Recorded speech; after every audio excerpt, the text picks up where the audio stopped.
L'échec n'existe pas. Ce n'est pas une phrase de pensée positive conçue pour vous faire sentir mieux face à vos défaites. C'est la description littérale de la réalité selon le Tao, la vérité fondamentale que Lao Tzu a révélée il y a plus de 2500 ans. La honte que vous ressentez quand les choses ne se déroulent pas comme prévu, la culpabilité qui vous paralyse après une erreur, la peur suffocante de réessayer, tout cela naît d'une illusion si profonde qu'elle a façonné votre perception entière de la réalité. Et si vous pouviez effacer le concept même d'échec de votre système intérieur pour toujours, la douleur de l'échec peut être l'une des expériences les plus universellement dévastatrices de l'être humain. Vous connaissez cette sensation, ce poids dans la poitrine, quand quelque chose ne se passe pas comme vous l'aviez planifié, cette voix intérieure qui murmure « Tu n'es pas assez bien », cette peur paralysante de réessayer parce que le souvenir de la douleur passée est trop intense. Cette peur ne vous arrête pas seulement avant de commencer de nouveaux projets, elle contamine chaque instant de votre vie avec une anxiété subtile mais persistante. Vous vivez dans un état d'alerte constant, mesurant chaque pas, calculant chaque risque, vous rétractant devant chaque opportunité, parce qu'au fond de votre esprit rôde la possibilité de l'échec. Mais il y a quelque chose de plus insidieux encore. Le jugement. Non seulement le jugement des autres, avec leurs regards de déception et leurs mots non dits, mais surtout votre propre jugement interne, ce tribunal implacable qui ne se repose jamais, qui révise encore et encore chaque erreur, chaque faux pas, chaque moment où vous n'avez pas été à la hauteur de vos propres attentes. Ce jugement devient une prison invisible où vous êtes simultanément le prisonnier, le geôlier et le juge. La promesse que je vous fais aujourd'hui n'est pas de vous apprendre à gérer l'échec, ni de vous donner des stratégies pour le surmonter plus rapidement ou des techniques pour qu'il fasse moins mal. La promesse est beaucoup plus radicale. Je vais vous révéler la perspective du Tao qui vous montrera que l'échec, tel que vous le concevez, est une impossibilité physique, logique et spirituelle. Vous apprendrez à voir chaque résultat, non comme un verdict sur votre valeur ou votre capacité, mais comme un détour naturel dans le chemin sinueux de l'existence. Ce n'est pas une réinterprétation consolatrice de la réalité, c'est la réalité elle-même, vue sans le voile de l'illusion. Quand vous comprendrez vraiment cela, non seulement vous vous libérerez du poids de l'échec passé, mais vous développerez une immunité permanente au concept même d'échec futur. Lao Tzu n'était pas simplement un philosophe assis sur une montagne à contempler le vide. C'était le maître suprême de la navigation existentielle, quelqu'un qui a compris que dans le flux infini du Tao, il n'existe pas de mauvais chemins, seulement des chemins. Sa sagesse n'est pas née de la spéculation abstraite, mais de l'observation profonde de la façon dont fonctionne réellement l'univers. Comment l'eau trouve son chemin vers la mer, peu importe combien de rochers elle rencontre, comment la nature prospère sans concept de succès ou d'échec. Ce qu'il a découvert et codifié dans le Tao Te Ching est une technologie de conscience si puissante qu'elle peut reconfigurer complètement votre relation avec chaque aspect de votre vie. À la fin de ce voyage que nous entreprendrons ensemble, vous aurez plus qu'une connaissance intellectuelle. Vous aurez un outil vivant qui transformera chaque moment de doute en une opportunité de fluidité, chaque obstacle en une invitation à découvrir de nouveaux chemins. Vous vous libérerez non seulement du poids écrasant de vos échecs passés, mais aussi de l'anxiété corrosive concernant des échecs futurs qui ne se sont même pas encore produits. Vous débloquerez un niveau de courage que vous ne saviez pas posséder. Une résilience qui ne nécessite aucun effort parce qu'elle est basée sur la compréhension profonde du fonctionnement de la réalité et non sur la force de volonté.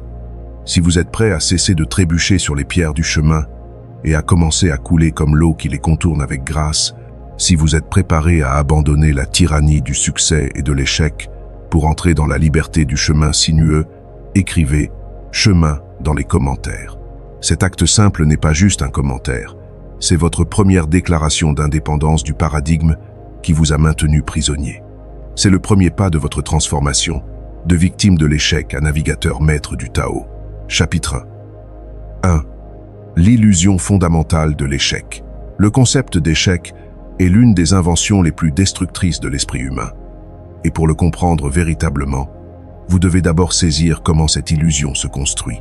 L'échec ne peut exister que lorsqu'il y a un plan rigide, une ligne droite imaginaire qui connecte le point A au point B, et une définition étroite et spécifique de ce qui constitue le succès. Mais voici la révélation fondamentale. Le Tao, la force organisatrice de l'univers, ne suit pas de plan rigide. Le Tao coule, s'adapte, trouve des chemins que l'esprit linéaire n'aurait jamais pu imaginer. Quand vous imposez votre plan rigide sur la fluidité naturelle de l'existence, vous créez la possibilité de l'échec là où elle n'existait pas auparavant. Considérez un instant l'image d'une rivière coulant vers la mer. Quand cette rivière rencontre un rocher massif sur son chemin, dirions-nous que la rivière a échoué dans sa tentative de continuer en ligne droite? La question elle-même révèle l'absurdité du concept. La rivière coule simplement autour du rocher, créant de nouveaux motifs, de nouveaux chemins, une nouvelle beauté. Le chemin de la rivière change constamment. Mais son but essentiel, sa nature fondamentale de couler vers la mer, reste intacte. Le rocher n'est pas un échec de la rivière. C'est simplement une partie du terrain, une partie de la danse entre l'eau et la terre. Maintenant, appliquez cette compréhension à votre propre vie. Chaque fois que vous dites « j'ai échoué », vous commettez la même erreur que quelqu'un qui regarderait la rivière et dirait « l'eau a échoué à traverser le rocher ». Vous jugez un processus naturel d'adaptation et de flux depuis la perspective limitée d'un plan mental rigide. L'échec n'est pas un état de la nature. C'est un jugement de l'ego, une étiquette que votre esprit conditionné applique quand la réalité ne correspond pas à votre fantasme préconçu. Le Tao ne connaît pas l'échec, parce que le Tao n'a pas de plan rigide. Il a des tendances, des inclinations, des flux naturels. Pensez à la façon dont un arbre pousse.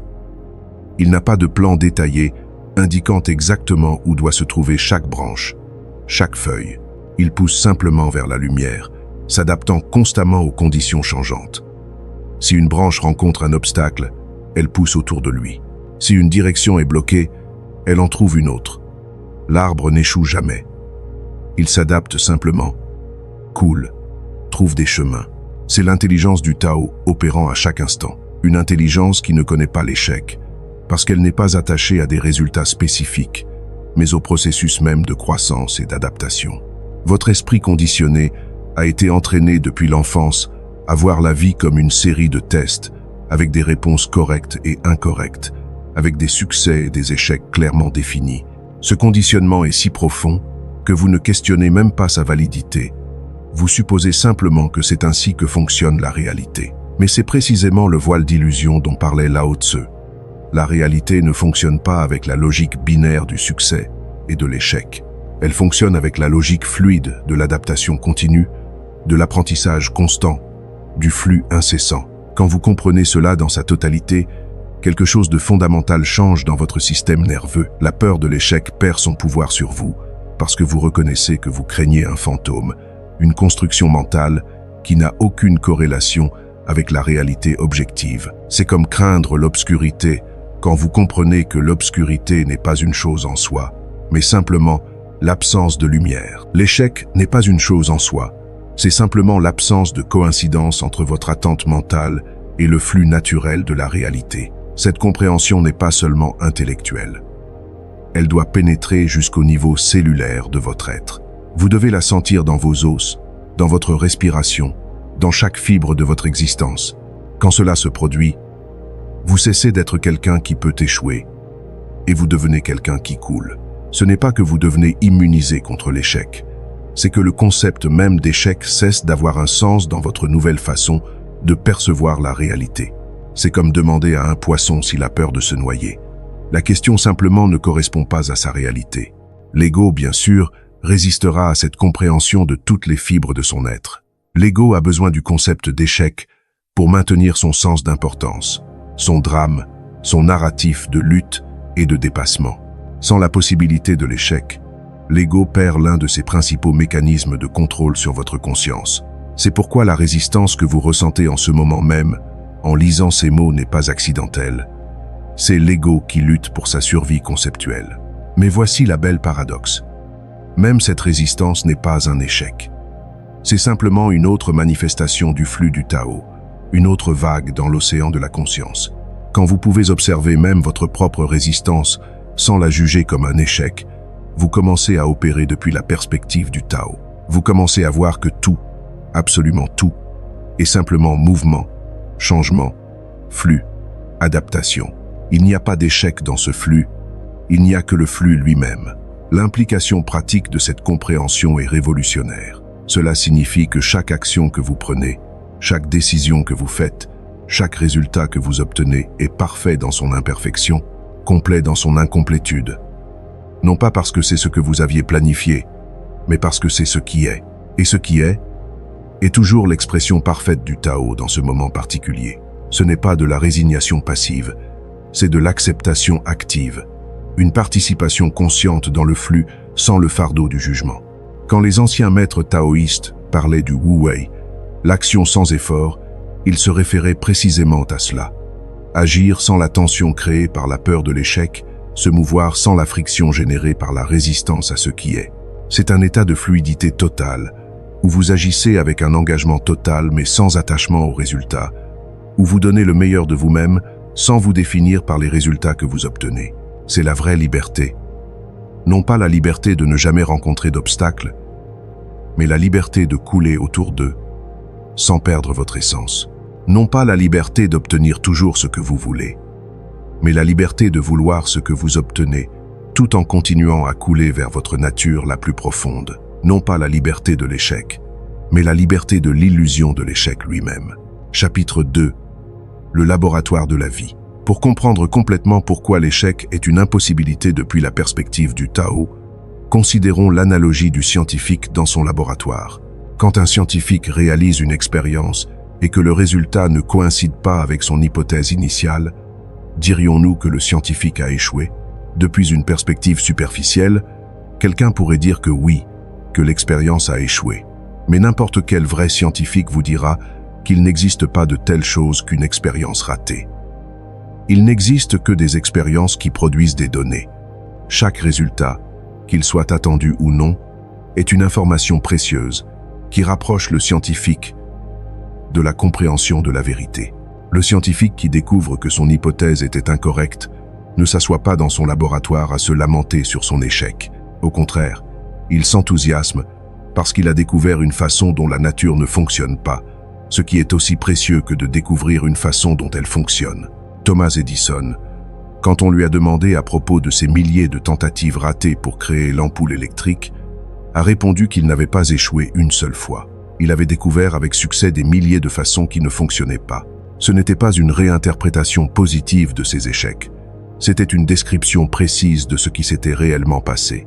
Votre vie entière est votre laboratoire personnel, et chaque action que vous prenez est une expérience dans le grand projet de découvrir qui vous êtes vraiment et comment couler plus harmonieusement avec le Tao. Quand quelque chose ne se passe pas comme vous l'espériez, ce n'est pas un échec, c'est une donnée, un retour d'information précieux de l'univers qui vous dit « l'énergie ne veut pas couler par ici en ce moment.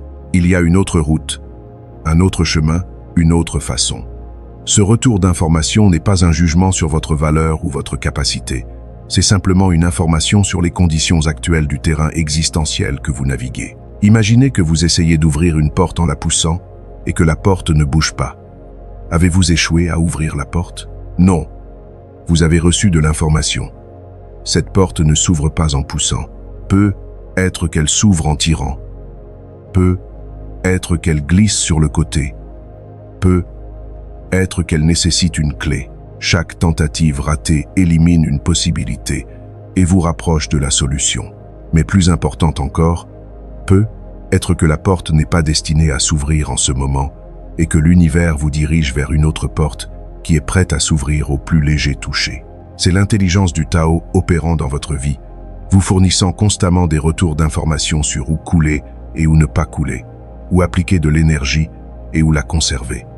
Quand vous interprétez ce retour d'information comme un échec, vous mal interprétez fondamentalement la nature de la communication entre vous et l'univers. C'est comme si le GPS de votre voiture vous disait « recalcul de l'itinéraire » et que vous l'interprétassiez comme « vous avez échoué en tant que conducteur ». Le GPS fait simplement ce qu'il fait, trouver le meilleur chemin étant donné les conditions actuelles. La vie n'est pas un examen avec des réponses prédéterminées où vous pouvez passer ou échouer. La vie est un processus de découverte continue où chaque expérience ajoute à votre compréhension, où chaque erreur affine votre perception, où chaque échec est en réalité une calibration de votre instrument de navigation existentielle. Quand un musicien accorde sa guitare et qu'une corde sonne faux, Il ne dit pas qu'il a échoué. Il ajuste simplement la tension jusqu'à trouver la note correcte. Votre vie est ce processus constant d'accordage. Mais voici quelque chose d'encore plus profond que vous devez comprendre. Le Tao lui-même n'a pas de direction prédéterminée pour vous. Il n'y a pas de plan maître écrit dans les étoiles que vous pourriez échouer à accomplir. Le Tao est pure potentialité créative, s'exprimant à travers vous moment après moment. Chaque décision que vous prenez, chaque action que vous entreprenez, chaque résultat que vous obtenez, c'est le Tao s'explorant lui-même à travers votre expérience particulière. Comment le Tao pourrait-il échouer à être le Tao? Quand vous comprenez vraiment cela, vous réalisez que vous avez joué à un jeu où il est impossible de perdre parce qu'il n'y a pas d'état final de victoire prédéfini. C'est comme danser. On ne peut pas échouer à danser parce que le but de la danse n'est pas d'arriver à un point spécifique sur la piste de danse, mais d'expérimenter le mouvement lui-même. Chaque pas, chaque tour, chaque moment où vous marchez sur le pied de votre partenaire, tout fait partie de la danse. Le mauvais pas fait autant partie de la danse que le pas parfait. Cette perspective transforme radicalement votre relation avec le risque et l'incertitude. Quand vous savez que vous ne pouvez pas échouer, la peur d'essayer de nouvelles choses se dissout. Ce n'est pas que vous devenez téméraire ou imprudent, c'est que vous agissez depuis un lieu de curiosité expérimentale plutôt que d'anxiété concernant le résultat. Vous devenez un explorateur de possibilités plutôt qu'un exécuteur de plans rigides. Chaque action devient une question que vous posez à l'univers. Que se passe-t-il si? Et l'univers répond toujours, non pas avec succès ou échec, mais avec expérience, avec données, avec nouvelles perspectives et opportunités. Parfois la réponse est « oui, coule par ici », et vous expérimentez ce que votre esprit conditionné appelle le succès. D'autres fois la réponse est « non, pas par ici, pas maintenant », et vous expérimentez ce que votre esprit appelle l'échec. Mais depuis la perspective du Tao, les deux réponses sont également précieuses, également parfaites, également partie du flux continu de l'existence. La résistance à cette vérité vient de l'ego, qui a besoin de la possibilité de l'échec pour maintenir son sens du drame et de l'importance. L'ego se nourrit de la tension entre le succès et l'échec, entre la réussite et la perte. Sans cette tension, l'ego perd son travail principal. Vous protégez des dangers imaginaires qu'il a lui-même créés. C'est un cercle vicieux. L'ego crée le concept d'échec, puis se positionne comme votre protecteur contre l'échec, vous maintenant dans un état perpétuel d'anxiété et d'effort. Mais quand vous voyez à travers cette illusion, quand vous reconnaissez que l'empereur est nu, quelque chose de miraculeux se produit. L'énergie que vous dépensiez auparavant à vous inquiéter de l'échec, à vous en protéger, à vous en remettre, toute cette énergie est libérée pour la créativité, pour l'exploration, pour le flux authentique. C'est comme si vous aviez conduit, avec le frein à main serré toute votre vie, et que soudainement vous le relâchiez. La facilité, la grâce, la vitesse avec laquelle vous pouvez vous déplacer dans la vie devient stupéfiant. Chapitre 3. Le protocole de la rivière. Première leçon, le premier pas dans le protocole de la rivière peut être le plus difficile pour l'esprit occidental conditionné. Dissoudre la destination rigide.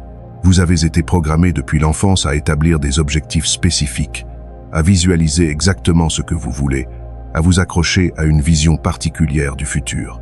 On vous a dit que c'est de la force, de la détermination, de la clarté d'intention. Mais depuis la perspective du Tao, cette rigidité est précisément ce qui crée la possibilité de l'échec et la souffrance inévitable qui l'accompagne. Pour couler comme l'eau, vous devez d'abord relâcher votre emprise mortelle sur les résultats spécifiques.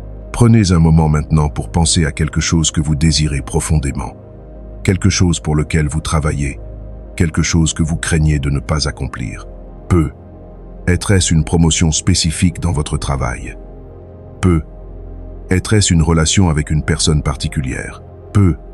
Est-ce une somme d'argent spécifique dans votre compte bancaire? Sentez comme votre corps se tend quand vous pensez à cet objectif, comme votre respiration devient superficielle, comment votre esprit s'accélère en calculant probabilité et stratégie. Cette tension n'est pas de l'énergie dirigée vers votre objectif, c'est de la résistance créée par votre attachement aux résultats spécifiques. Maintenant vient la partie révolutionnaire. Séparez l'essence de ce que vous voulez vraiment de la forme spécifique que vous croyez qu'elle doit prendre. Si vous voulez cette promotion, qu'est-ce que vous recherchez vraiment? La reconnaissance, la sécurité financière, un sentiment de progrès et de croissance. Si vous voulez cette relation spécifique, qu'est-ce que vous désirez vraiment? Une connexion profonde, un amour inconditionnel, de la compagnie dans le voyage de la vie. L'essence est ce que votre âme recherche réellement. La forme spécifique est simplement l'une des infinies façons dont cette essence pourrait se manifester. Quand vous vous accrochez à une forme spécifique, vous dites à l'univers « Je n'accepte mon bien que s'il arrive exactement dans ce paquet, par cette route, à ce moment précis. » C'est comme mourir de soif dans le désert, mais refuser l'eau parce qu'elle ne vient pas dans la bouteille de la marque que vous préférez. Le Tao a des façons infinies de vous livrer l'essence de ce que vous cherchez. Mais votre insistance sur une forme spécifique bloque tous les autres canaux. Vous créez un barrage dans la rivière de l'abondance universelle. Lâcher prise sur la forme ne signifie pas renoncer à l'essence. Cela ne signifie pas devenir passif ou indifférent. Cela signifie élargir votre réceptivité pour recevoir ce que vous cherchez sous des formes que votre esprit limité n'aurait jamais pu imaginer. Quand les maîtres taoïstes parlaient de ne pas avoir de préférence, ils ne se référaient pas au fait de ne se soucier de rien. Ils se référaient au fait de ne pas limiter le flux du bien, en insistant pour qu'il arrive seulement par certains canaux prédéterminés. C'est la différence entre dire « j'ai besoin qu'il pleuve » et dire « j'ai besoin d'eau » et être ouvert à ce que l'eau arrive comme pluie, comme rivière, comme puits, comme cadeau d'un étranger. Ce processus de lâcher prise sur la forme spécifique, tout en maintenant la clarté sur l'essence, est un art délicat. Il exige que vous examiniez honnêtement vos désirs et que vous distinguiez entre ceux dont votre âme a réellement besoin et ce que votre ego a décidé qu'il doit avoir. L'ego veut toujours des formes spécifiques parce que les formes sont comparables, mesurables, peuvent être exhibées. L'âme veut des essences parce que les essences nourrissent, transforment, complètent. Quand vous apprenez à désirer depuis l'âme plutôt que depuis l'ego, vous vous alignez avec le flux du Tao. Considérez comment la nature opère avec ce principe. Un arbre veut pousser, fleurir, se reproduire, mais il n'insiste pas pour que cela se produise d'une manière spécifique. Si une branche ne peut pas pousser vers le nord à cause d'un obstacle, elle pousse vers le sud. Si elle ne peut pas se reproduire par graines, parce qu'il n'y a pas de pollinisateur, elle se reproduit par bouture. L'arbre maintient son impulsion essentielle, mais reste infiniment flexible sur la forme. Cette flexibilité n'est pas de la faiblesse, c'est de l'intelligence suprême. Dans votre propre vie, cette pratique ressemble à ceci. Vous maintenez une clarté cristalline sur les qualités de l'expérience que vous recherchez. Paix, abondance, amour, créativité et contribution. Mais vous lâchez complètement votre attachement à comment, quand, où et à travers qui ces expériences arriveront. Vous devenez un aimant pour l'essence tout en restant fluide sur la forme. Cela ne diminue pas votre pouvoir. Cela le multiplie exponentiellement parce que maintenant vous travaillez avec l'univers entier plutôt que contre lui. L'esprit résistera à ce processus avec chaque astuce dans son arsenal. Il vous dira que si vous ne vous accrochez pas à des objectifs spécifiques, vous n'accomplirez jamais rien. Il vous avertira que sans une destination fixe, vous errerez sans but. Il vous chuchotera que c'est simplement une excuse pour la médiocrité. Ce sont les mensonges de l'ego, désespéré de maintenir le contrôle. La vérité est exactement l'opposé. Quand vous lâchez prise sur les destinations rigides, vous devenez capable d'accomplissements que vous n'auriez jamais pu imaginer depuis votre perspective limitée. Pensez aux grandes découvertes et innovations de l'histoire. Elles sont rarement arrivées par le chemin planifié. Colomb cherchait les Indes et a trouvé l'Amérique. Fleming n'essayait pas de découvrir la pénicilline quand il a remarqué la moisissure dans sa boîte de pétri. Les post-it sont nés d'une tentative ratée de créer une colle super forte. Ce ne sont pas des exemples d'échecs qui se sont transformés en succès. Ce sont des exemples du Tao livrant quelque chose de meilleur que ce que l'esprit limité avait demandé. Quand vous pratiquez ce premier pas du protocole, dissoudre la destination rigide, vous entrez dans une collaboration avec l'intelligence infinie de l'univers. Vous dites « Je connais l'essence de ce que je cherche, mais je fais confiance en toi, Tao, pour connaître la meilleure forme, le meilleur moment, le meilleur chemin. » Ce n'est pas de la soumission passive. C'est une participation active dans un processus créatif qui transcende les limitations de votre perspective individuelle. La peur qui surgit quand vous considérez de lâcher prise sur vos objectifs spécifiques est la peur de l'ego de perdre le contrôle. Mais voici le secret. Vous n'avez jamais eu le contrôle en premier lieu. L'illusion de contrôle n'est que ça, une illusion. La rivière ne contrôle jamais son chemin. Elle coule en collaboration avec le terrain. Quand vous acceptez cela, quand vous embrassez votre nature de rivière plutôt que de prétendre être l'ingénieur qui conçoit le canal, vous expérimentez une liberté que le contrôle ne pourrait jamais fournir. Cette liberté n'est pas chaotique ou sans direction, c'est la liberté de l'eau qui trouve toujours le chemin de moindre résistance vers sa destination naturelle. C'est la liberté de l'oiseau qui n'a pas besoin de carte pour trouver le sud en hiver. C'est la liberté de s'aligner avec des forces plus grandes que votre volonté individuelle. Des forces qui ont guidé l'évolution de l'univers pendant des milliards d'années avec une intelligence que votre esprit ne peut pas complètement comprendre. Pratiquer ce premier pas quotidiennement transforme graduellement votre système nerveux. L'anxiété chronique concernant l'atteinte d'objectifs spécifiques se dissout. La tension constante d'essayer de forcer la vie dans des moules prédéterminés se relâche. À sa place surgit une confiance profonde, non pas en votre capacité à contrôler les résultats, mais en la bienveillance fondamentale du flux du Tao. Cette confiance n'est pas aveugle. Elle est basée sur l'expérience directe que quand vous lâchez prise sur la forme, l'essence arrive de façon plus belle que ce que vous auriez pu imaginer. Le défi, bien sûr, est que nous vivons dans une société qui glorifie les objectifs spécifiques, qui mesure le succès par à quel point exactement vous avez atteint ce que vous avez dit que vous atteindriez. Mais c'est précisément la prison dont le Tao vous libère. Quand vous n'avez plus besoin d'impressionner les autres, avec votre capacité à atteindre des objectifs prédéterminés, quand votre valeur ne dépend pas d'atteindre des destinations spécifiques, vous expérimentez une liberté que la plupart des gens ne connaîtront jamais. Ce premier pas, dissoudre la destination rigide, n'est pas quelque chose que vous faites une fois et c'est terminé.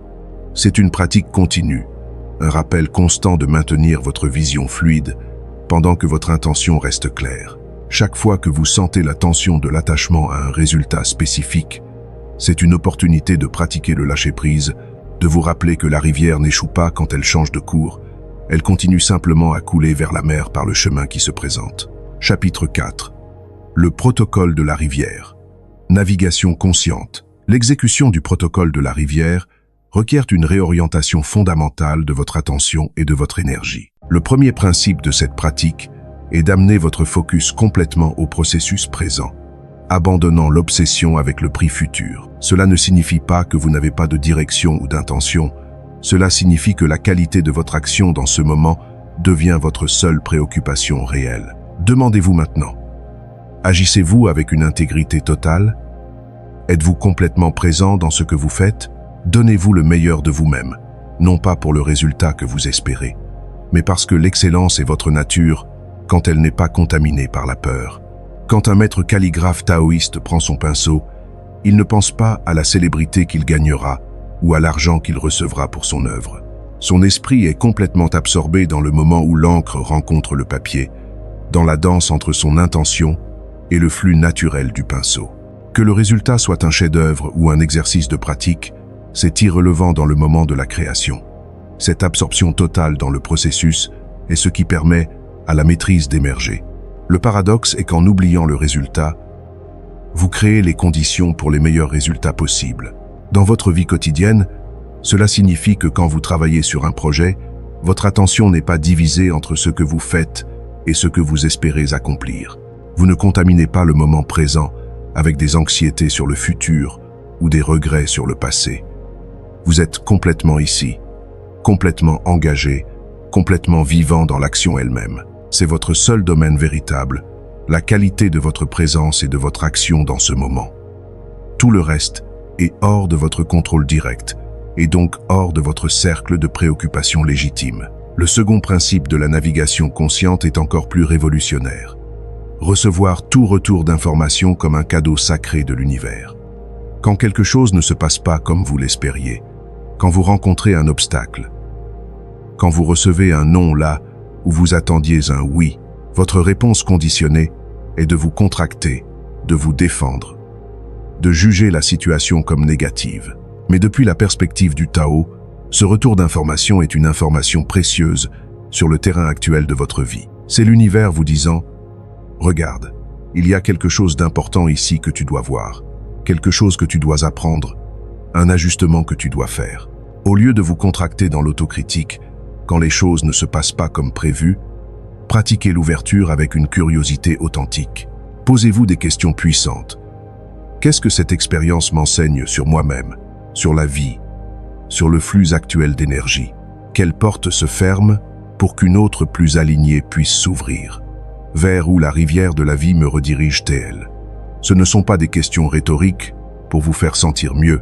Ce sont des investigations authentiques qui révèlent des informations cruciales pour votre navigation. Considérez l'histoire d'un entrepreneur dont la première entreprise échoue spectaculairement. La réponse conditionnée serait de sombrer dans la honte, de questionner sa capacité, peut être de ne jamais essayer d'entreprendre à nouveau. Mais depuis la perspective du navigateur conscient, cet échec est un trésor d'informations. Il a appris ce qui ne fonctionne pas, quelles compétences il doit développer, quel type de partenaire éviter, quels marchés ne sont pas prêts. Cette connaissance expérientielle vaut plus que n'importe quel MBA. L'échec n'était pas un verdict sur sa valeur. C'était son éducation accélérée dans l'université de la vie réelle. Le troisième principe, l'adaptation flexible, est là où la magie se produit vraiment. Une fois que vous avez reçu le retour d'information avec ouverture et curiosité, vous agissez sur cette nouvelle information avec la fluidité de l'eau. Vous ne vous accrochez pas obstinément à votre cours original par orgueil ou par peur de paraître incohérent.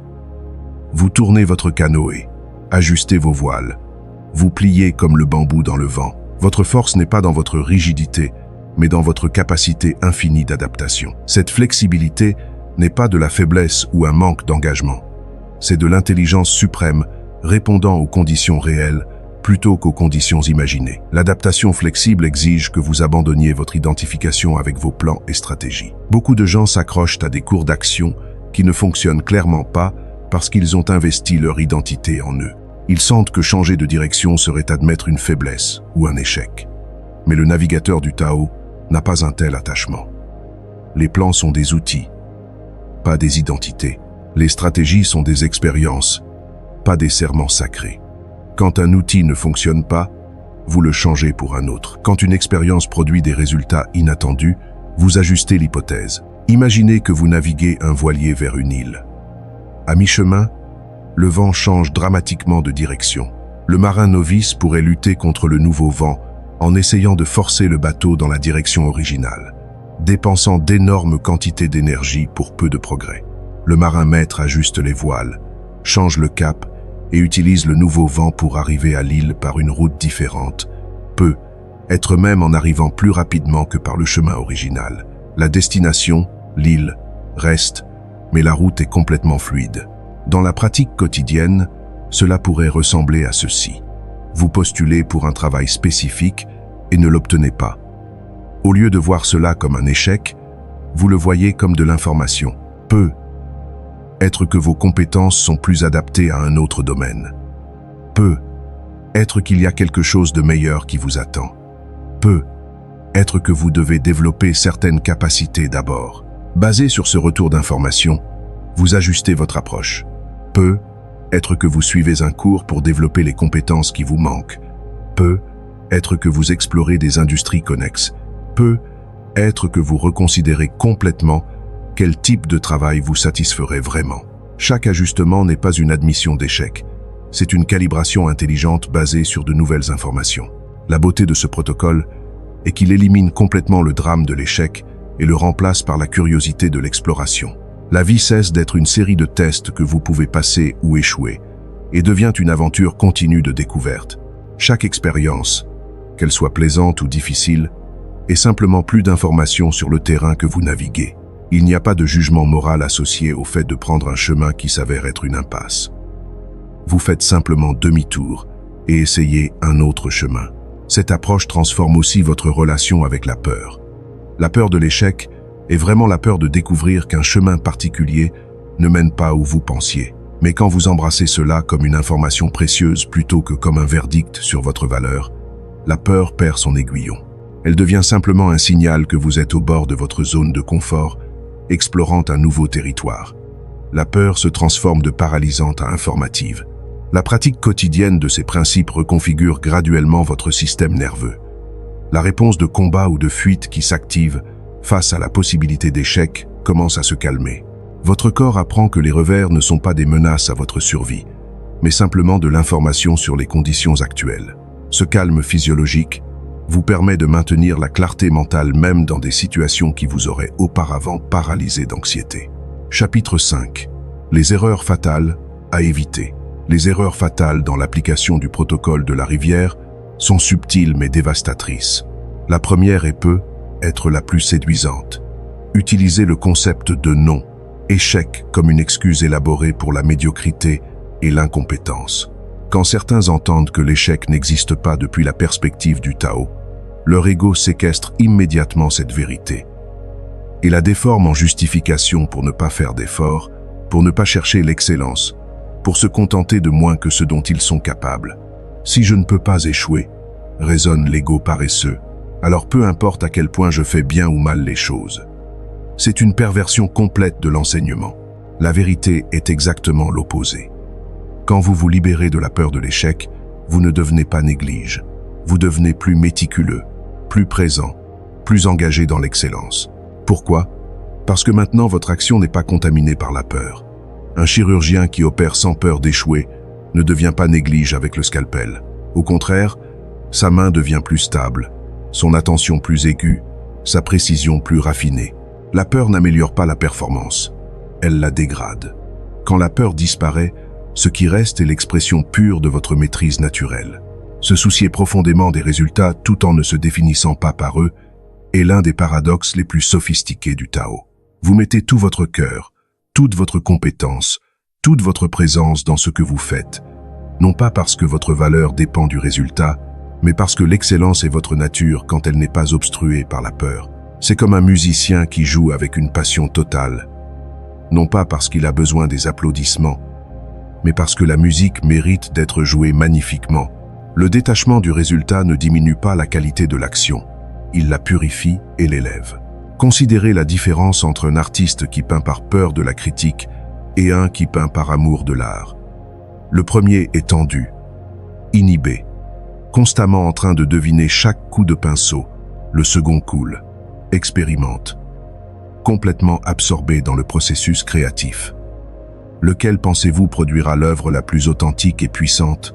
Le détachement du Tao n'est pas de l'indifférence.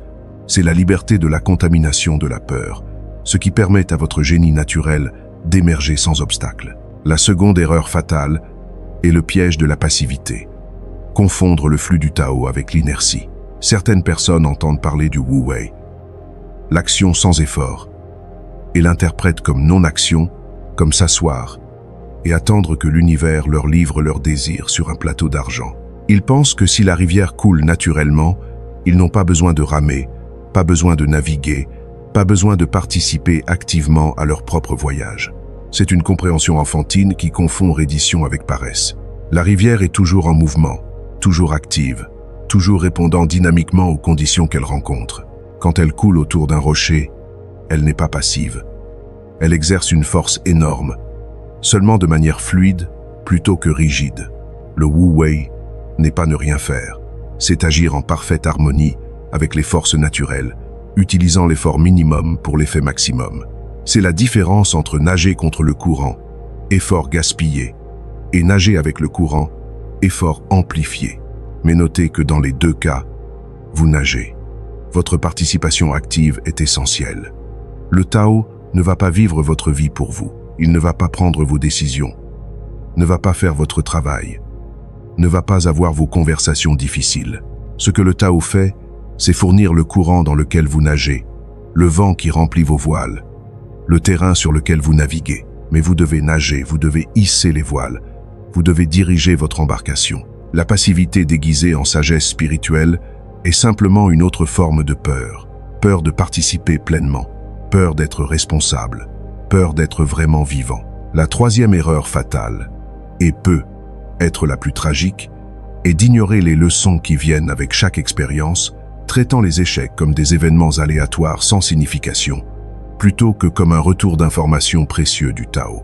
Quand quelque chose ne se passe pas comme vous l'espériez, et que vous haussez simplement les épaules en disant « Eh bien, l'échec n'existe pas », sans extraire la sagesse de l'expérience, vous gaspillez les cadeaux les plus précieux que la vie vous offre. Chaque obstacle contient une instruction codée. Chaque résistance révèle de l'information sur le flux d'énergie. Chaque porte fermée pointe vers une porte ouverte. Imaginez que vous touchez un poêle chaud et vous brûlez. La leçon n'est pas « l'échec n'existe pas, donc peu importe que je me brûle ». La leçon est que les poêles chauds brûlent. Et cette information est cruciale pour naviguer le monde physique en sécurité. De manière similaire, quand une relation se termine, qu'une entreprise ferme ou qu'une opportunité s'évanouit, il y a une information vitale dans cette expérience. Quel modèle pouvez-vous identifier? Quels signaux avez-vous ignorés? Quelles compétences devez-vous développer? Qu'est-ce que le Tao essaye de vous enseigner sur votre chemin? La différence entre voir quelque chose comme un échec et le voir comme un retour d'information n'est pas sémantique, elle est fondamentale. L'échec est un point final, un verdict, une fermeture. Le retour d'information est de l'information, de la direction, une ouverture vers l'apprentissage. Quand vous traitez chaque expérience comme un retour d'information, vous devenez un étudiant perpétuel de la vie, constamment en train d'affiner votre compréhension, constamment en train d'améliorer votre navigation, constamment en train d'approfondir votre alignement avec le Tao. Mais extraire ces leçons requiert de l'humilité et une honnêteté brutale avec vous-même. Cela exige que vous regardiez au-delà de votre narratif de victime, au-delà de vos excuses, au-delà de votre besoin d'avoir raison. Cela requiert que vous vous demandiez « Quel rôle ai-je joué dans la création de ce résultat? Qu'aurais-je pu faire différemment? Que ferais-je différemment la prochaine fois ?» Ce ne sont pas des questions d'autoflagellation. Ce sont des questions d'empowerment, parce que c'est seulement quand vous reconnaissez votre participation dans la création de votre réalité que vous pouvez la changer. Une erreur subtile connexe est d'utiliser le concept du Tao pour éviter la responsabilité personnelle. C'était le flux du Tao devient une excuse commode pour ne pas examiner vos propres actions, décisions et modèles. Mais le Tao coule à travers vous, pas malgré vous. Vos choix, votre conscience, votre volonté font partie du flux du Tao. Quand vous abdiquez la responsabilité, vous n'honorez pas le Tao, vous niez votre rôle en tant que co-créateur conscient de votre expérience. Une autre erreur commune est d'appliquer sélectivement ces principes seulement quand les choses ne vont pas bien. Quand ils expérimentent ce qu'ils appellent le succès, ils s'attribuent tout le crédit, renforçant leur ego. Mais quand ils expérimentent l'échec, soudainement ils se souviennent que l'échec n'existe pas et que tout est le flux du Tao. Cette application inconsistante révèle qu'ils n'ont pas vraiment compris l'enseignement. Le Tao coule également à travers le succès et l'échec. Aucun n'est une réussite ou un échec personnel. Les deux sont simplement des mouvements dans la danse éternelle. L'impatience est une autre erreur fatale. Certaines personnes s'attendent à ce qu'en adoptant cette perspective, leur vie se transforme instantanément, que tous les obstacles disparaissent, que le chemin devienne toujours facile. Quand cela ne se produit pas, elle conclut que l'enseignement ne fonctionne pas. Mais changer votre système opérationnel fondamental prend du temps. Vos modèles de pensée, vos réponses émotionnelles, vos habitudes d'action ont été conditionnées pendant des décennies. Les reconfigurer requiert une pratique consistante, une patience infinie et de la compassion envers vous-même pendant que vous naviguez la transition. Chapitre 6. La pratique avancée de l'alchimie. La pratique avancée du protocole de la rivière requiert un niveau de maîtrise qui transcende la simple compréhension intellectuelle. C'est ici que vous apprenez à transmuter alchimiquement vos échecs les plus douloureux du passé, non pas simplement en les acceptant, mais en les reconnaissant comme les événements les plus cruciaux et parfaits, qui ont sculpté l'être que vous êtes aujourd'hui. Ce n'est pas une réinterprétation forcée pour vous sentir mieux, c'est voir la vérité nue de la façon dont le Tao a orchestré votre voyage tout le temps, utilisant ce que votre esprit limité appelait des échecs comme les ciseaux maîtres qui ont taillé votre caractère. Prenez maintenant votre échec le plus douloureux, cet événement qui fait encore se contracter votre estomac quand vous vous en souvenez. Était-ce un divorce dévastateur, une entreprise qui a fait faillite, une opportunité que vous avez manquée, une décision que vous regrettez profondément? Sentez-le complètement, ne fuyez pas l'inconfort. Maintenant, comme un détective existentiel, commencez à tracer les fils de causalité qui ont émané de cet événement. Où cet échec vous a-t-il mené? Quelles portes se sont ouvertes parce que celle-ci s'est fermée? Quelles personnes n'auriez-vous pas rencontrées? Quelles leçons n'auriez-vous pas apprises? Quelle force n'auriez-vous pas développée si cet échec ne s'était pas produit? L'esprit résistera violemment à cet exercice. Il préférera s'accrocher au narratif de la victimisation, à l'histoire de ce qui aurait pu être, si seulement. Mais persistez.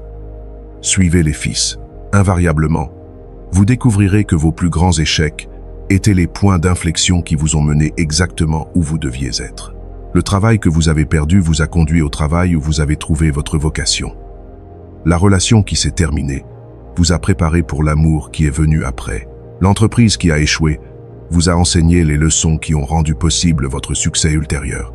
Ce n'est pas un cliché de pensée positive sur le fait que tout arrive pour une raison. C'est la reconnaissance que le Tao opère avec une intelligence qui transcende votre compréhension linéaire du temps et de la causalité. Ce qui semble un détour depuis votre perspective limitée est en réalité le chemin le plus direct depuis la perspective du Tao. La rivière n'est pas perdue quand elle serpente.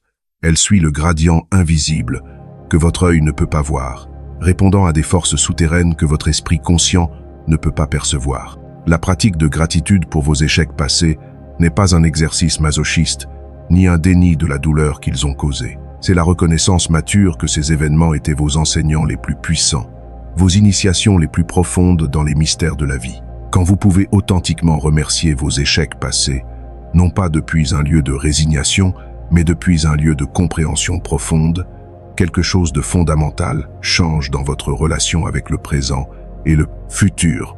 La peur de l'échec futur se dissout parce que maintenant vous savez, non pas seulement intellectuellement mais cellulairement, que même vos pires expériences sont des cadeaux déguisés. Mais la vraie maîtrise va au-delà de réinterpréter le passé. Elle implique de développer la capacité de voir le cadeau dans l'échec pendant qu'il se produit, pas des années après quand la perspective le rend évident. Cela requiert un niveau de conscience et de détachement qui ne vient qu'avec une pratique dédiée. Quand quelque chose ne se passe pas comme prévu, au lieu de tomber immédiatement dans la contraction du jugement, vous pouvez maintenir un espace de curiosité ouverte. Je me demande quel cadeau cette expérience apporte. Je me demande vers où le Tao me redirige. Cette perspective en temps réel transforme complètement votre expérience de vie. Les hauts et bas émotionnels extrêmes se lisent en une équanimité profonde. Ce n'est pas que vous devenez émotionnellement plat ou indifférent, c'est que vous développez une stabilité centrale qui n'est pas secouée par les vagues superficielles de succès et d'échecs. Vous devenez l'œil tranquille de l'ouragan, le point immobile autour duquel tourne le drame de la vie sans vous perturber. Une technique avancée spécifique est ce que nous pourrions appeler l'échec préventif. Avant de vous embarquer dans toute entreprise importante, contemplez complètement la possibilité qu'elle ne se passe pas comme vous le planifiez, non pas depuis un lieu de pessimisme ou pour vous préparer à l'échec, mais pour libérer préventivement votre attachement aux résultats spécifiques. Visualisez l'échec complet de votre entreprise et demandez-vous ensuite, est-ce que cela vaut toujours la peine d'être fait? Est-ce que je veux toujours embarquer dans ce voyage sachant que je pourrais ne pas arriver à la destination que j'imagine?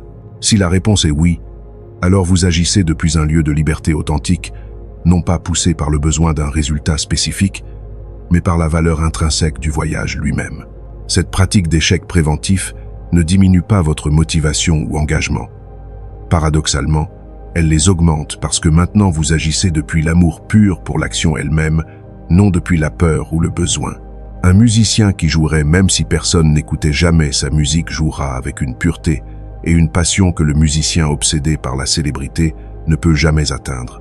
Un entrepreneur qui commencerait son entreprise même en sachant qu'elle pourrait échouer, le fera avec une clarté et un but que l'entrepreneur poussé par le besoin désespéré de succès n'aura jamais. Une autre pratique avancée est de développer ce que nous pourrions appeler la mémoire du Tao. Cela signifie se souvenir activement de toutes les fois où ce qui semblait un désastre s'est avéré être une bénédiction, toutes les fois où l'univers vous a redirigé vers quelque chose de meilleur que ce que vous aviez imaginé. Gardez un journal de ces synchronicités, de ces échecs qui se sont transformés en cadeaux, non pas comme un exercice de pensée positive, mais comme une évidence empirique de la façon dont le Tao opère réellement dans votre vie. Avec le temps, vous accumulerez tellement d'évidences que la confiance dans le flux du Tao cessera d'être de la foi et deviendra une connaissance basée sur l'expérience. La pratique la plus avancée de toutes est d'apprendre à célébrer l'incertitude, à s'enthousiasmer authentiquement quand les choses ne se passent pas comme vous l'espériez, parce que maintenant vous savez que le Tao est sur le point de vous révéler quelque chose que votre esprit limité n'aurait pas pu concevoir. Ce n'est pas faire semblant d'aimer la déception, c'est reconnaître que ce que vous appelez déception est simplement l'univers, déclinant votre plan limité, parce qu'il a quelque chose de plus magnifique, tête. C'est comme un enfant qui pleure parce que ses parents ne lui donnent pas le bonbon qu'il veut, sans savoir qu'ils lui préparent une fête surprise. Chapitre 7. La validation scientifique. La validation scientifique du principe taoïste du non, échec, trouve son expression la plus puissante dans le travail révolutionnaire de la psychologue Carol Dweck sur la mentalité de croissance versus la mentalité fixe. Ce que Dweck a découvert à travers des décennies de recherches rigoureuses est essentiellement une validation empirique de ce que Lao Tzu a enseigné il y a des millénaires. Notre relation avec l'échec détermine fondamentalement notre capacité à grandir, apprendre et prospérer. La mentalité fixe, qui voit les habiletés et l'intelligence comme des traits statiques, interprète chaque échec comme une sentence définitive sur la capacité inhérente de la personne. C'est l'équivalent psychologique de croire que la rivière n'a qu'un seul chemin possible vers la mer. La mentalité de croissance, d'autre part, voit chaque échec exactement comme le Tao le voit, comme de l'information, comme un retour d'information, comme une opportunité d'apprentissage et d'adaptation. Les études de Dweck ont démontré que les enfants avec une mentalité de croissance non seulement se remettaient plus rapidement des revers, mais qu'ils cherchaient activement des défis plus grands, sachant que même s'ils échouaient, le processus les rendrait plus forts et plus capables. Ces enfants avaient internalisé intuitivement la vérité du Tao. Il n'existe pas de chose telle que l'échec, il n'existe que l'apprentissage continu. Le fascinant est que Dweck a trouvé que la mentalité n'est pas fixe, elle peut être changée. Quand elle a enseigné aux étudiants que le cerveau est comme un muscle qui se renforce avec le défi, que l'intelligence n'est pas statique, mais malléable, leurs performances académiques se sont améliorées dramatiquement. Mais plus important encore, leur relation entière avec l'apprentissage s'est transformée. Ils ont cessé de craindre les erreurs et ont commencé à les embrasser comme une partie essentielle du processus de croissance. Sans le savoir, ils adoptaient la perspective de la rivière qui coule autour des rochers, au lieu de déclarer l'échec en les rencontrant. La neuroscience moderne a porté cette validation encore plus loin. Les études de neuroplasticité ont démontré que le cerveau se recable constamment en réponse à l'expérience, et que ce recablage est plus prononcé quand nous affrontons des défis, quand nous commettons des erreurs, quand nous naviguons ce que nous appellerions des échecs. Le cerveau littéralement grandit et se renforce, non pas malgré les erreurs, mais à cause d'elles. Chaque erreur active une cascade d'activités neuronales qui renforce les connexions synaptiques et crée de nouvelles voies neuronales. Depuis la perspective du cerveau, l'échec n'existe pas. Il n'existe que l'adaptation neuronale continue. La recherche en résilience psychologique fournit une autre couche de validation. Les études ont trouvé de manière consistante que les personnes les plus résilientes ne sont pas celles qui ont évité l'échec, mais celles qui ont appris à le réinterpréter. Elles voient les revers comme temporaires, spécifiques et externes, plutôt que permanents, généralisés et personnels. C'est précisément la perspective du Tao. L'échec est simplement une condition temporaire spécifique du flux, non pas une déclaration permanente sur votre nature ou capacité. Les études sur le phénomène de la croissance post-traumatique révèlent quelque chose d'encore plus profond. Les chercheurs ont documenté que beaucoup de personnes non seulement se remettent d'expériences traumatiques ou d'échecs dévastateurs, mais expérimentent une croissance psychologique et spirituelle profonde comme résultat direct de ces défis. Elles développent une appréciation plus profonde de la vie, des relations plus significatives, une plus grande force personnelle, de nouvelles possibilités et une vie spirituelle plus riche. Ce que la société appellerait leurs plus grands échecs deviennent les catalyseurs de leur plus grande croissance. La théorie du chaos et la science de la complexité offrent une autre perspective fascinante. Ces domaines ont démontré que les systèmes complexes, y compris les vies humaines, sont intrinsèquement imprévisibles et non linéaires.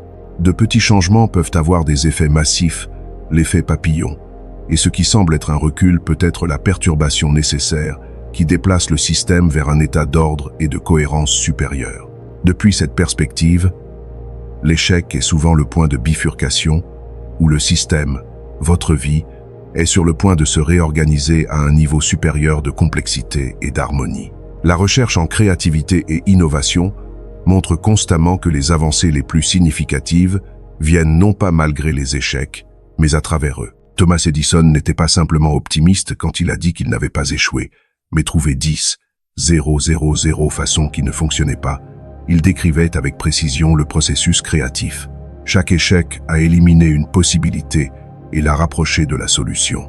Les études modernes sur l'innovation confirment que les entreprises et les individus les plus innovants sont ceux qui ont institutionnalisé l'échec rapide comme partie de leur processus. La psychologie positive a identifié ce qu'elle appelle le bénéfice de l'adversité. L'observation empirique qu'un certain niveau d'adversité et d'échec dans la vie est corrélé avec un plus grand bien, être, satisfaction et succès à long terme qu'une vie sans défi. Les personnes qui n'ont jamais expérimenté d'échecs significatifs sont souvent plus fragiles, moins adaptables et moins capables de gérer les défis inévitables de la vie. L'échec n'est pas seulement non négatif, il est activement bénéfique pour le développement humain optimal. La recherche sur le biais de négativité du cerveau fournit une autre pièce du puzzle.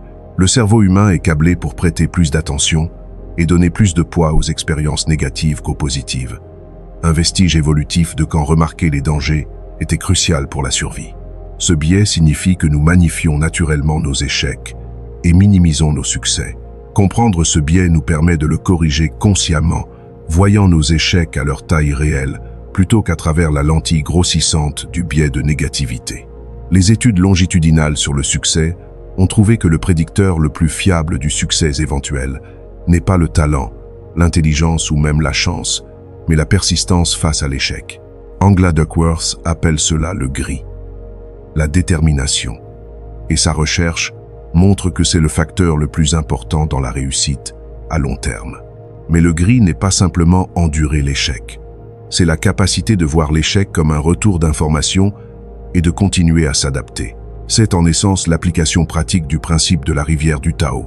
L'épigénétique révèle que nos expériences, y compris nos expériences d'échec et comment nous les interprétons, peuvent réellement changer l'expression de nos gènes. Quand nous adoptons une perspective de croissance vers l'échec, nous ne changeons pas seulement notre psychologie, nous altérons potentiellement notre biologie au niveau génétique. Les gènes associés avec la résilience, l'adaptabilité et la croissance peuvent s'activer ou se désactiver basés sur nos expériences et, crucialement, sur comment nous interprétons ces expériences. La recherche en pleine conscience et méditation montre que les pratiques contemplatives, beaucoup desquelles ont leurs racines dans les traditions taoïstes et bouddhistes, changent littéralement la structure et la fonction du cerveau de façon qui augmente la résilience, diminue la réactivité à l'échec et augmente la capacité de voir les expériences depuis de multiples perspectives. Les méditateurs expérimentés montrent moins d'activation dans l'amygdale, le centre de la peur du cerveau, quand ils font face à des revers, et plus d'activation dans le cortex préfrontal, associé avec la régulation émotionnelle et la prise de décision sage. La théorie des systèmes fournit un autre angle de validation. Dans la théorie des systèmes, l'échec isolé n'existe pas parce que tout est interconnecté. Ce qui semble être un échec à un niveau ou à un moment peut être un succès à un autre niveau ou conduire à un succès futur. L'échec d'une espèce dans une niche écologique ouvre de l'espace pour qu'une autre espèce prospère.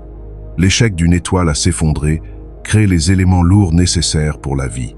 Depuis la perspective des systèmes, l'échec est simplement changement, mouvement, évolution.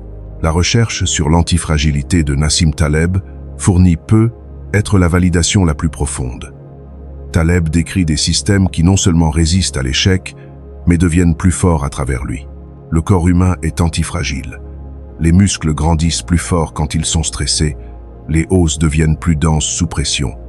Le système immunitaire se renforce en s'exposant aux pathogènes. Taleb argumente que nous pouvons concevoir nos vies pour être antifragiles, pour bénéficier de l'échec plutôt que simplement le survivre. Chapitre 8. L'épreuve vivante de la transformation. L'épreuve sociale et anecdotique du principe du non échecs sont si abondantes que presque chaque histoire de succès significatif est, en son essence, une histoire de transformation d'échecs apparent en tremplin vers la réussite. Considérez l'histoire maintenant légendaire du Post-it Note, l'un des produits les plus ubiquitaires et réussis de 3M. Spencer Silver, un scientifique de 3M, essayait de créer un adhésif super fort en 1968. Ce qu'il a créé à la place était un adhésif faible qui pouvait se décoller facilement sans laisser de résidus. Depuis la perspective conventionnelle du succès et de l'échec, Silver avait échoué spectaculairement dans son objectif. Pendant des années, cet adhésif raté a langui sans application. Mais Silver ne l'a pas vu comme un échec. Il l'a vu comme une solution en recherche d'un problème. Des années plus tard, un autre scientifique de 3M, Art Fry, était frustré parce que les marque-pages continuaient de tomber de son livre d'hymne dans le chœur de l'église. Il s'est souvenu de l'adhésif raté de Silver et a réalisé qu'il était parfait pour des notes temporaires qui pouvaient se coller et se décoller sans endommager le papier. Le Post-it Note est né de ce que n'importe quelle métrique conventionnelle aurait appelé un échec et est devenu un produit qui génère des milliards en revenus. Cette histoire n'est pas une anomalie, c'est le modèle. La pénicilline, l'une des découvertes médicales les plus importantes de l'histoire, a été découverte quand Alexander Fleming a échoué à maintenir son laboratoire ordonné et a remarqué que la moisissure avait contaminé et tué des bactéries dans une boîte de pétri négligée.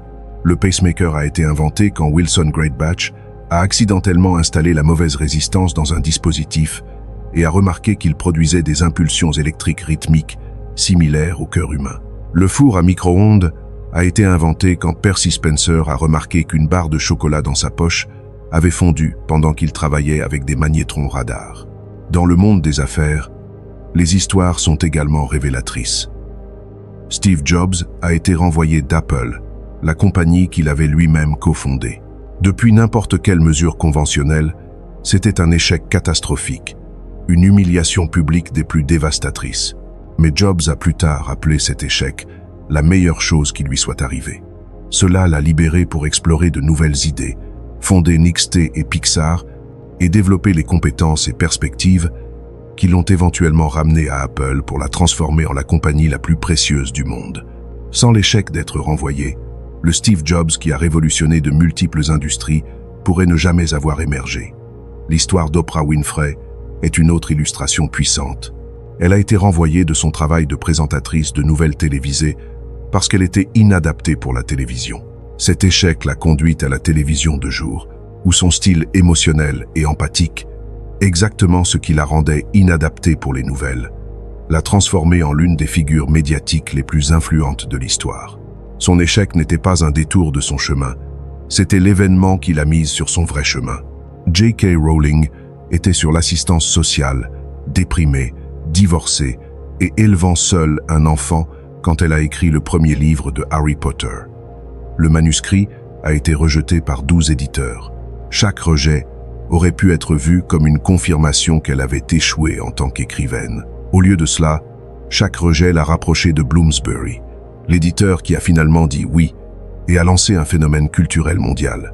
Rowling a dit que l'échec l'a dépouillée de l'inessentiel et l'a obligée à se concentrer sur la seule chose qui comptait vraiment pour elle: écrire. Le colonel Sanders avait 65 ans quand il a commencé KFC, après avoir échoué dans de multiples carrières et entreprises. Sa recette de poulet a été rejetée 1000 fois avant qu'un restaurant ne dise finalement oui. La plupart des gens auraient interprété le rejet numéro 500 ou même le numéro 50 comme un signe clair d'échec.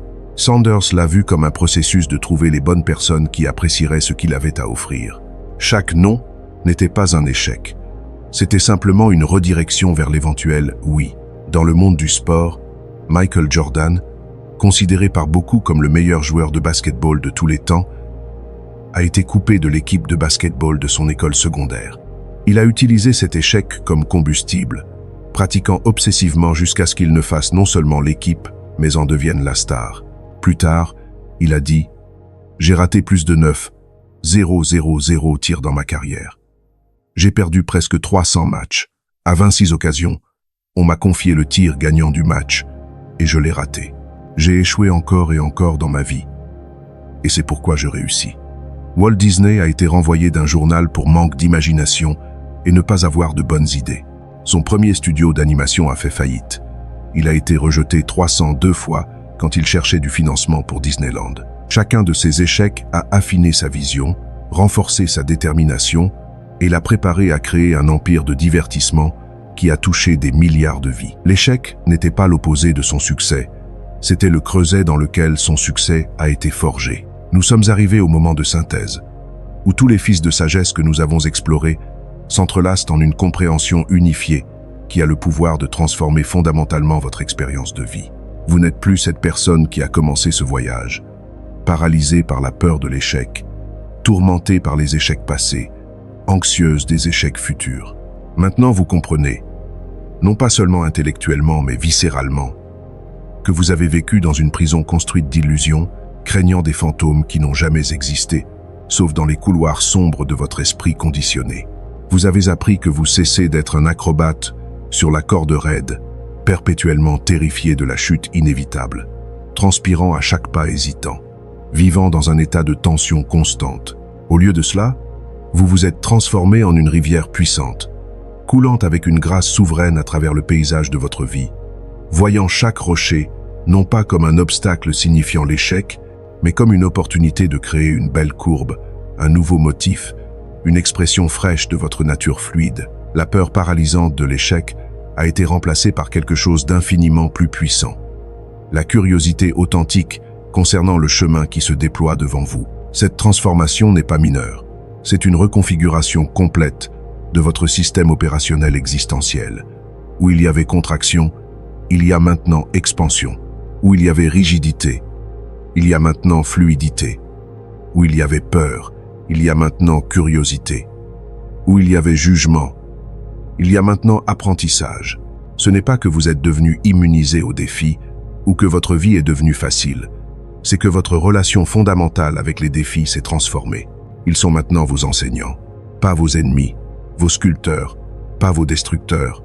Le pouvoir que vous possédez maintenant n'est pas le pouvoir de ne jamais rencontrer d'obstacles, mais le pouvoir de couler autour d'eux avec une telle grâce que les observateurs ne peuvent distinguer si vous évitez les rochers ou dansez avec eux. C'est le pouvoir de voir dans chaque porte fermée la main invisible du Tao, vous dirigeant vers une porte qui est sur le point de s'ouvrir. C'est le pouvoir de faire confiance si profondément dans le flux de la vie que vous pouvez agir avec un engagement total, sans attachement aux résultats.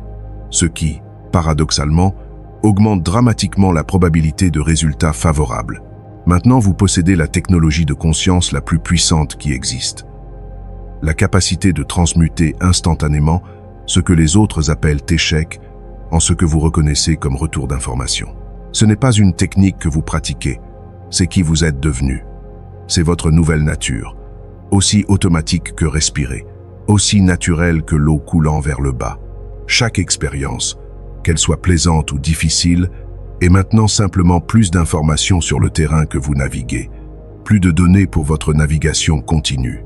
Le message d'empowerment qui émerge de cette compréhension est radical dans sa simplicité et révolutionnaire dans ses implications. Vous n'avez jamais échoué une seule fois dans toute votre vie. Ce n'est pas une réinterprétation consolatrice de votre histoire, pour vous faire sentir mieux. C'est la reconnaissance de la vérité littérale de votre voyage.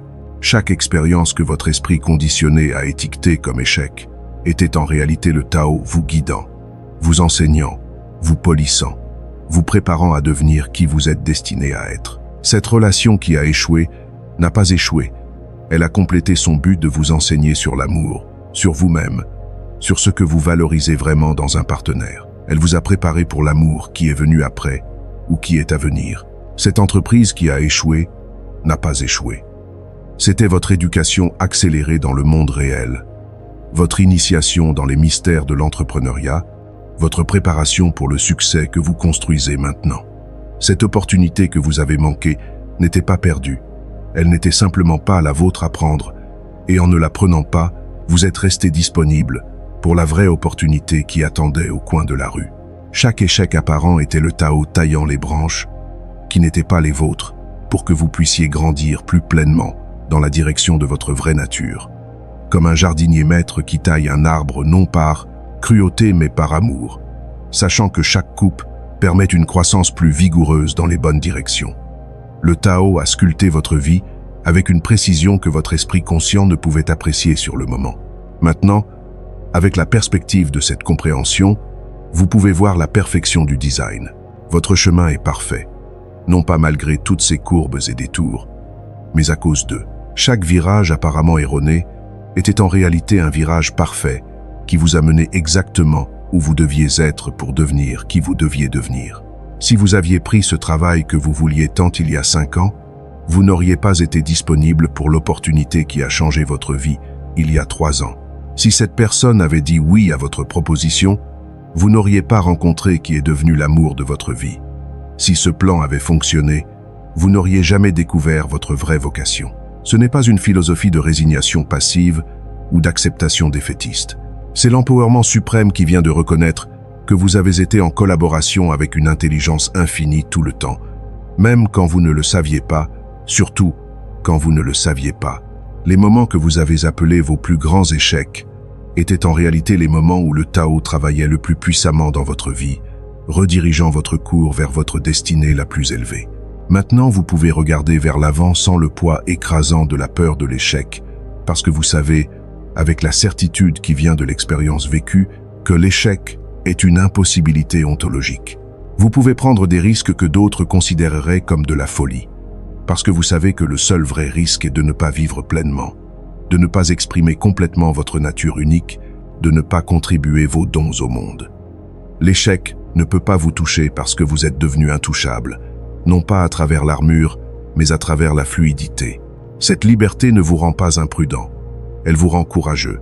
Elle ne vous rend pas néglige, elle vous rend audacieux. Elle ne vous rend pas indifférente aux résultats.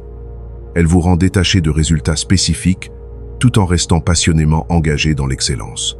Vous pouvez jouer le jeu de la vie avec un abandon total, parce que vous savez que vous ne pouvez pas perdre. Le jeu n'est pas sur gagner ou perdre. C'est sur jouer, sur exprimer, sur devenir, sur couler. Si ce message a résonné avec la vérité en vous, si vous avez senti le changement tectonique dans votre compréhension, partagez-le. Non pas comme un acte de promotion, mais comme un acte de service. Quelqu'un dans votre vie souffre sous le poids de l'échec. Perçu maintenant. Quelqu'un est paralysé par la peur de réessayer. Quelqu'un a oublié qu'il est une rivière, pas un rocher. Soyez le messager qui leur rappelle leur vraie nature. Le Tao coule à travers vous vers les autres. Ne bloquez pas ce flux. Le Tao coule à travers vous vers les autres.